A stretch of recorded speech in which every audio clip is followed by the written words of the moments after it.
Hello friends, I am Dr.Umesh Bansod from the Department of English, J.M. Patel College, Bhandara, Maharashtra. The poem under discussion today is Easter by Edmund Spenser. Let us try to understand what does Edmund Spenser wants to convey through this poem. This is the sonnet number 68 from Amoroti, a collection of poems by Edmund Spenser.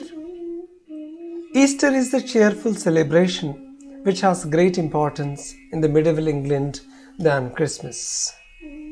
The poem glorifies the sacrifice of Jesus on the cross for humanity, and the poet suggests to take inspiration from Jesus and impart love among each other as Jesus has done. Easter or resurrection is a festival commemorating the resurrection of Jesus from the dead. It is described in the New Testament as having occurred on the third day after his burial, following his crucifixion by the Romans at the Calvary in 30th AD. Edmund Spenser is a notable poet of the Elizabethan era and was an English poet best known for his epic poem The Faerie Queene, celebrating the Tudor dynasty and Elizabeth I. He is recognized as one of the premier craftsmen of modern English verse and is often considered one of the greatest poets in the English language. Edmund Spenser द्वारा लिखी गई Easter poem को हम समझने की कोशिश करेंगे। Jesus Christ के 12 अलग अलग शिष्यों में एक ने दगा किया और जुड़ा इस्करियोट ने चंद सिक्कों के खातिर जीसस क्राइस्ट को जू लोगों के हाथों पकड़वा दिया। जीसस क्राइस्ट को पे मुकदमा चला और बिना किसी गवाह के, बिना किसी सबूत के जबरदस्ती जीसस क्राइस्ट को क्रूसिफाई कर दिया गया। ये तारीख थी 5 अप्रैल और दिन था बुधवार का। On Wednesday, on the 5th April, Jesus was crucified, and on Friday he came back to life. This was the moment of resurrection. Poet Edmund Spenser talks about this episode of the resurrection, and he says that most glorious Lord of life, that on this day, the day of Easter, it was a wonderful and superb Lord of life, Jesus, and did make the triumph over the death and sin. The poet called Jesus the most glorious person on the earth. Edmund Spenser Jesus को पृथ्वी पर सबसे वैभवशाली व्यक्ति के रूप में उद्देशित करते हैं and calls him the god of life, उन्हें जीवन के देवता कहते हैं। On this day Jesus came to life after crucifixion. Cross पर सूली पर चढ़ने के बाद जीसस इसी ईस्टर के दिन शुक्रवार को जीवन में वापस आए थे।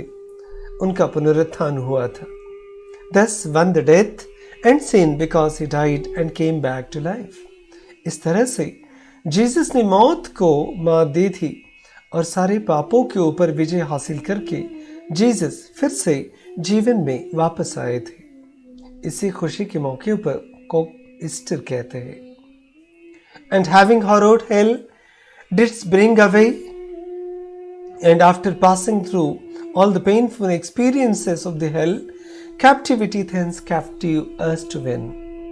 और भगवान के कैद में, भगवान की निगाह में हम चले गए, गुलाम होने से हम बच गए।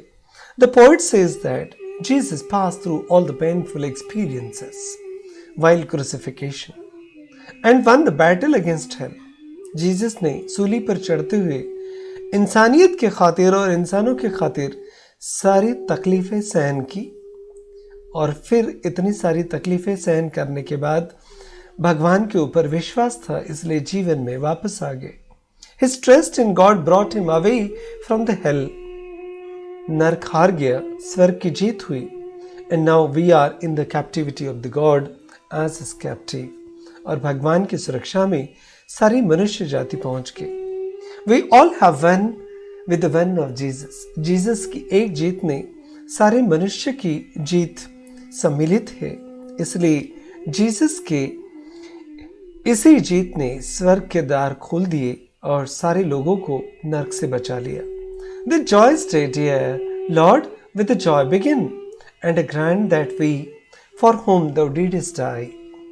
The day of resurrection of Jesus is the day of joy. And joy began in the real sense from that day when Jesus came back to life after crucifixion. The day began with the sad news of death of Jesus. It was Wednesday, 5th April.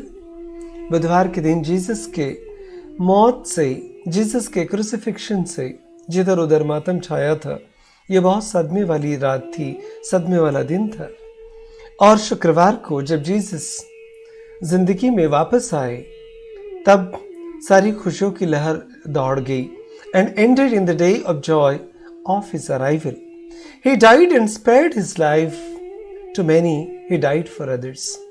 He spared his life for the sake of all human beings, for the sufferings of all human beings. He suffered a lot and came back to life because he had great trust in the God, and that they love weighing worthily. Many may likewise love thee for the same again.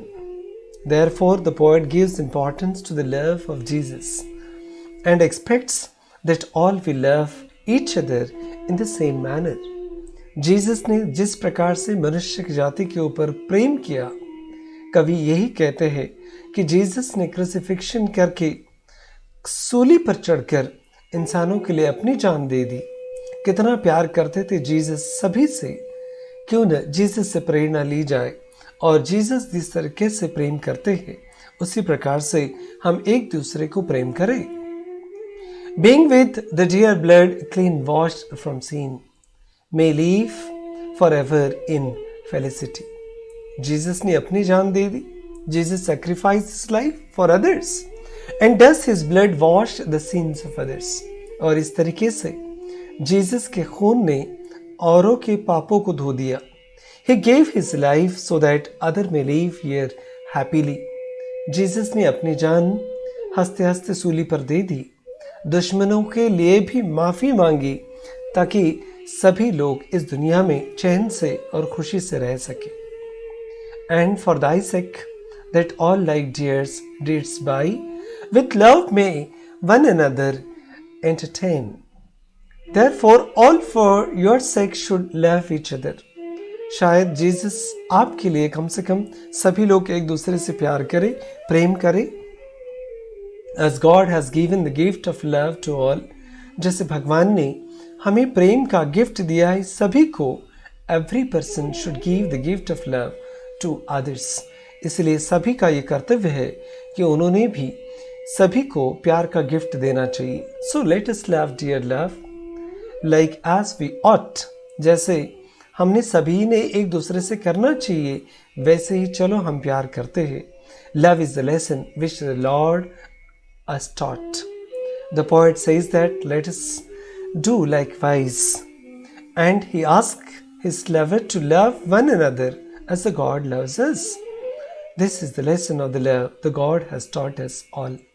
जैसे भगवान हमसे प्रेम करते हैं, जैसे Jesus हम सभी को चाहते हैं, चलो वैसे ही हम एक दूसरे को चाहे। भगवान ने अपनी चाहत के लिए अपनी जान तक दांव पर लगा दी। क्यों न इस तरीके से सभी इंसान एक दूसरे को चाहने लगे। Thank you for watching this video and all the best for the examination.